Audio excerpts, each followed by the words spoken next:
পার্লামেন্টে হাতাহাতি মারামারিতে জড়ালেন উভয় পক্ষের তর্ক বিতর্ক এক পর্যায়ে গড়ায় সংঘাতে। মূল্যস্ফীতি মুদ্রাস্ফীতির মতো পরিবেশ পরিস্থিতি তৈরি হওয়ার মতো পরিস্থিতি তৈরি হয়। মূল্যস্ফীতি হবে বলে আমরা মনে করি না, আমাদের কোনো রিসার্চে মূল্যস্ফীতি বলে না। এদিকে আজ সংসদ অধিবেশনে তারেক রহমানের বক্তব্যে তুলপাড় পরিস্থিতি হয়েছে। তারেক রহমান বিভিন্ন এমপিদেরকে সরাসরি অনেক খারাপ কথা বলেছে। এই নিয়ে আজকে সংসদ ভবন আবার উত্তাল। সংসদে গণভোট, জুলাই সনদ বাস্তবায়ন, সাংবিধানিক পরিষদ গঠন, জুলাই আন্দোলন, এই ব্যাপার নিয়ে তুমুল উত্তেজনা দেখা গিয়েছে। আমরা দেখেছি ব্যারিস্টার আন্দালিব রহমান পার্থ রীতিমতো ধুয়ে দিয়েছেন বিরোধী দলকে এবং ৭২-এর সংবিধান ছুঁড়ে ফেলাকে তিনি বলার চেষ্টা করেছেন। দেখেন, গণমাধ্যমে আমরা যে সমালোচনাগুলো করছি, এখন সংসদে কিন্তু সেই কথাগুলি আসছে। বিশেষ করে সবচেয়ে আশা ভরসার একটা জায়গা ছিল এনসিপির তরুণ নেতারা, কিন্তু একজন নারী যখন সেই টাকাটি পাবেন, উনি যদি একটি মুদির দোকানে গিয়ে সদাই করেন, এরকম উনার আশেপাশে যারা সেটি পাবেন, আরো যে সকল পরিবার, আরো যে সকল নারী পাবেন। সংসদে এমন এক ঘটনা ঘটলো যা বাংলাদেশের রাজনীতির ইতিহাসে এক বিরল বুমেরাং হয়ে থাকবে। নিজের পাতা ফাঁদে কিভাবে নিজে আটকে যেতে হয় আর অতি উৎসাহ দেখাতে গিয়ে কিভাবে নিজেদের শীর্ষ নেত্রীকে অপমান করে হাততালি দিতে হয়, তার এক চরম লজ্জাজনক ও নাটকীয় দৃশ্যের সাক্ষী হলো গোটা দেশ। আজকের সংসদে চাঞ্চল্যকর অনেক ঘটনা ঘটেছে। তারেক রহমান সংসদে সবার সামনে বক্তব্য দেন। তার বক্তব্যের মধ্যে সকল অশৃঙ্খল এমপিদেরকে নিয়ে অনেক কথা বলেন। দর্শক শ্রোতা, সংসদ ভবন উত্তাল এক সপ্তাহ যাবৎ। একদিকে হাসনাত আব্দুল্লাহ বক্তব্য দেয়, অন্যদিকে বিএনপির অনেক এমপিরা তার পাল্টা জবাব দেয়। এই নিয়ে কিন্তু সংসদে এক প্রকার মুখোমুখি তর্ক বিতর্ক এবং ঝামেলা চলছিল। আপনারা সম্পূর্ণ ভিডিও দেখবেন। এই মুহূর্তে সংসদের অবস্থা এবং সংসদের বক্তব্যের কারণে সারা দেশের মধ্যেও যে একটা অস্থিতিশীল পরিবেশ বিরাজ করছে, সেই ভিডিওগুলো আপনাদেরকে ধারাবাহিকলি দেখানোর চেষ্টা করব। আজকের এই পবিত্র সংসদে দাঁড়িয়ে বাংলাদেশের মানুষের ভোটে নির্বাচিত বাংলাদেশ জাতীয়তাবাদী দল কি কি পরিকল্পনা গ্রহণ করেছে দেশের মানুষের স্বার্থে, দেশের মানুষের জন্য, সেগুলো বলার সুযোগ করে দেওয়ার জন্য। একই সাথে আমি আন্তরিকভাবে ধন্যবাদ জানাতে চাই ঢাকা 17 আসনের যে সকল ভোটারবৃন্দ আমাকে নির্বাচিত করে এই আসনে প্রতিনিধিত্ব করার জন্য জাতীয় সংসদে পাঠিয়েছেন। একই সাথে যারা ভোট দেননি, আমি মনে করি আমার পবিত্র দায়িত্ব বাংলাদেশের নাগরিক হিসেবে তাদেরকেও প্রতিনিধিত্ব করা, তাদেরকেও। মাননীয় স্পিকার, সরকারের নির্বাচন ইশতেহারে ঘোষিত কার্যক্রমসমূহ বাস্তবায়নের জন্য সকল মন্ত্রণালয় বিভাগ আগামী 180 দিন, আগামী অর্থ বছর এবং আগামী 5 বছরের কর্মপরিকল্পনা প্রণয়নের জন্য এরই ভিতরে বিভিন্ন প্রকার উদ্যোগ গ্রহণ করেছে। ইতিমধ্যে নির্বাচনী ইশতেহারে ঘোষিত কিছু গুরুত্বপূর্ণ কার্যক্রম বাস্তবায়নের লক্ষ্যে উল্লেখযোগ্যভাবে অগ্রগতিও হয়েছে। প্রান্তিক ও নিম্ন আয়ের পরিবারগুলোকে, যেখানে বাংলাদেশের অধিকাংশ পরিবারই প্রান্তিক বা নিম্ন আয়ের পরিবারের সদস্য, এই পরিবারগুলোকে প্রাথমিক পর্যায়ে 13টি জেলায় প্রায় 37,814টি নারী প্রধান পরিবারকে ফ্যামিলি কার্ড প্রদান কার্যক্রম শুরু হয়েছে। মাননীয় স্পিকার, একই সাথে কৃষকের সার্বিক সুরক্ষা প্রদানের জন্য সরকার কৃষক কার্ড প্রদানের উদ্যোগও গ্রহণ করেছে। প্রাথমিক পর্যায়ে কৃষি সম্প্রসারণ অধিদপ্তরের মাধ্যমে বাংলাদেশের 8টি বিভাগের 10টি জেলার 11টি উপজেলায় 11টি ব্লকে পাইলট কাজ শুরু হয়েছে। এছাড়া নির্বাচনী অঙ্গীকার বাস্তবায়নের লক্ষ্যে ইতিমধ্যে সরকার শস্য, ফসল, পশুপালন ও মৎস্য খাতে 10,000 টাকা পর্যন্ত কৃষি ঋণ এরই মধ্যে মওকুফ করেছে। মাননীয় স্পিকার, সরকারের নির্বাচনী ইশতেহার বাস্তবায়নের প্রাথমিক পর্যায়ে ঈদ উল ফিতরের পূর্বেই যা আমরা দেশের মানুষের কাছে প্রতিশ্রুতি দিয়েছিলাম, ঈদ উল ফিতরের পূর্বেই 3,995 জন ইমাম, 2,975 জন মুয়াজ্জিন, 2,604 জন খাদেম এবং হিন্দু মন্দিরের 114 জন পুরোহিত, 83 জন সেবায়িত, বৌদ্ধ বিহার ও প্যাগোডার 15 জন অধ্যক্ষ এবং 16 জন উপাধ্যক্ষ, সর্বমোট 9,102 জন উপকারভোগীর ব্যাংক অ্যাকাউন্টে নির্বাচনী প্রতিশ্রুতি অনুযায়ী সম্মানী পৌঁছে দেওয়া হয়েছে। মাননীয় স্পিকার, ই হেলথ কার্ড প্রদান বিষয়ে পাইলটিং কার্যক্রমের আওতায় খুলনা জেলায় ই হেলথ কার্ড প্রদানের জন্য একটি প্রকল্প অনুমোদন প্রক্রিয়াধীন রয়েছে। সরকারের নির্বাচনী ইশতেহার অনুযায়ী আগামী 5 বছরে ইনশাআল্লাহ 20,000 কিলোমিটার খাল খনন পুনর্খনন কর্মসূচি গত 16 মার্চ 2026 হতে বাস্তবায়ন শুরু হয়ে গিয়েছে। এর মধ্যে জুন 2026 পর্যন্ত পানি সম্পদ মন্ত্রণালয়, স্থানীয় সরকার বিভাগ ও কৃষি মন্ত্রণালয় 1204 কিলোমিটার খাল খনন পুনর্খনন করবে ইনশাআল্লাহ। এছাড়া দুর্যোগ ব্যবস্থাপনা ও ত্রাণ মন্ত্রণালয় কর্তৃক 2026 সাল পর্যন্ত কাবিখা, কাবিটা, টিআর এই সকলের মাধ্যমে 1500 কিলোমিটার খাল খনন পুনর্খনন সংস্কারের কাজ হবে ইনশাআল্লাহ। মাননীয় স্পিকার, সামগ্রিক বিশ্বে পরিবেশ একটি সিরিয়াস কনসার্ন হয়ে দেখা দিয়েছে। আমরা ইনশাআল্লাহ 5 বছরে 25 কোটি বৃক্ষরোপণ ও সবুজ কর্মসংস্থান সৃষ্টির লক্ষ্যে বনায়ন সৃজনের জন্য ইতিমধ্যে 1,50,00,000 বিভিন্ন প্রজাতির চারা উৎপাদন করা হয়েছে। সংসদে এমন এক ঘটনা ঘটল যা বাংলাদেশের রাজনীতির ইতিহাসে এক বিরল বুমেরাং হয়ে থাকবে।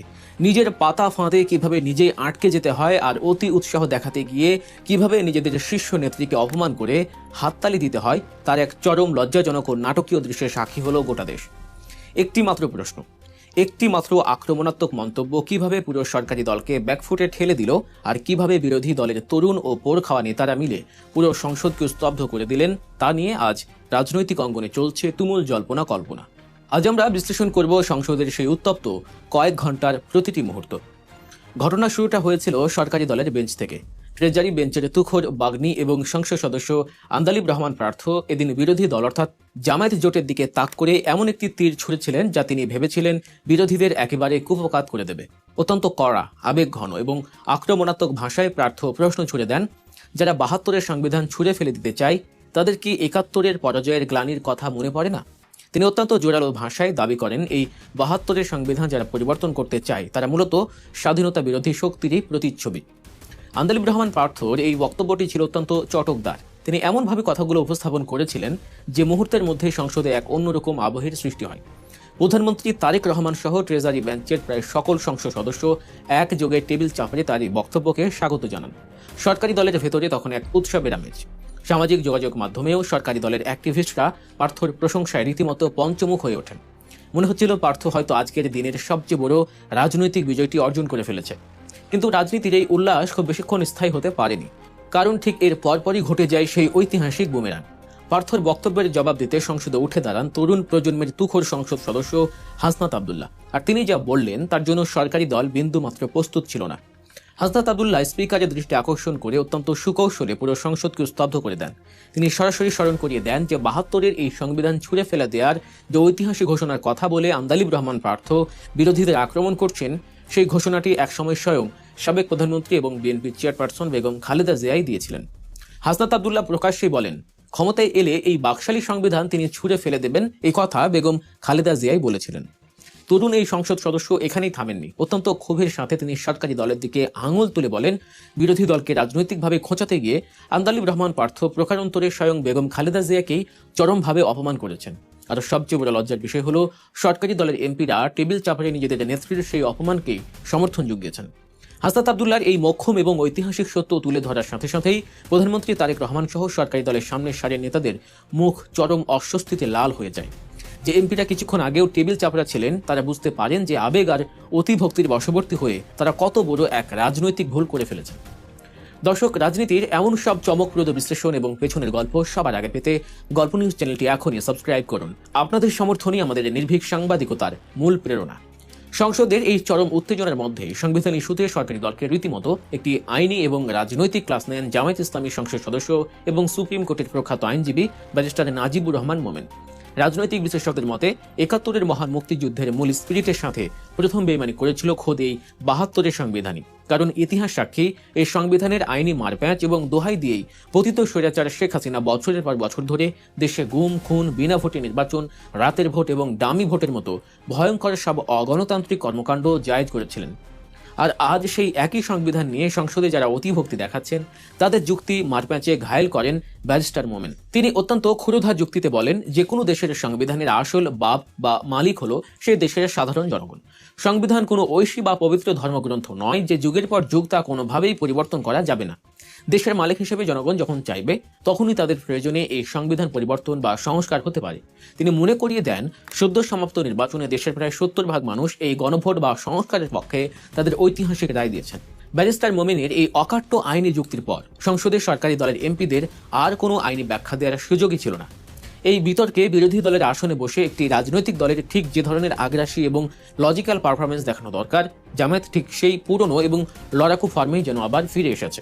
তারা সংসদে অত্যন্ত ধারাবাহিকভাবে প্রমাণ করে দিচ্ছে যে যুক্তির লড়াইয়ে তারা কতটা প্রস্তুত। দেখেন, গণমাধ্যমে আমরা যে সমালোচনাগুলো করছি, এখন সংসদে কিন্তু সেই কথাগুলি আসছে।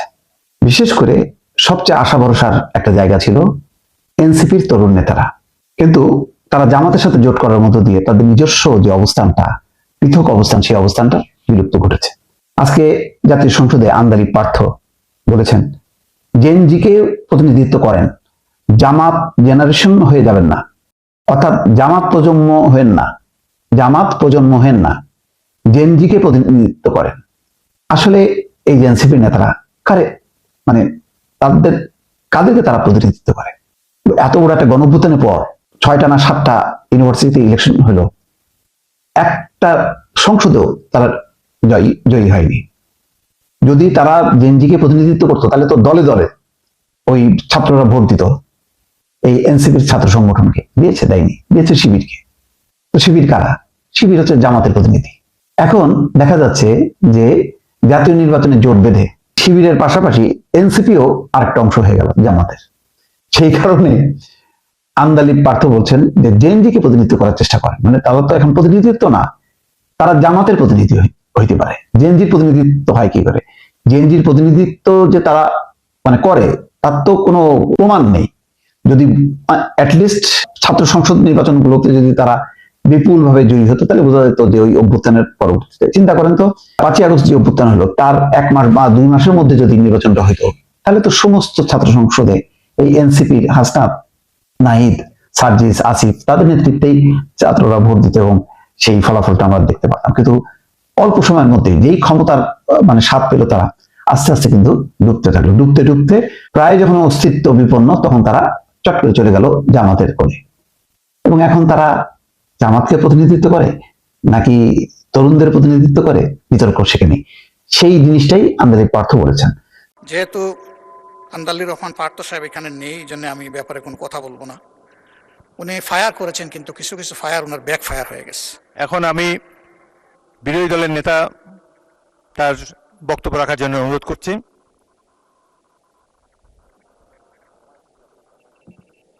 মাননীয় স্পিকার, আপনাকে ধন্যবাদ। আমার বক্তব্যের হায়াত কতটুকু হবে? আপনাকে সময় দেই। আপনাদের বিরোধী দল থেকে ইতিমধ্যে 56 মিনিট বলেছেন। তো আমি প্রথমে চেয়েছিলাম যে 1 ঘন্টা 1 ঘন্টা করে 2 ঘন্টা হোক, তবে আপনাদেরকে কিছু সময় বেশি দেবো। আমি আগেই যেহেতু বলেছি, খুব ভালো হয় যদি আপনি 10 মিনিটে শেষ করে দেন। হ্যাঁ, বোধহয় কষ্ট হবে আমার। আচ্ছা, আপনাকে কষ্ট দিতে চাই না। Thank you so much.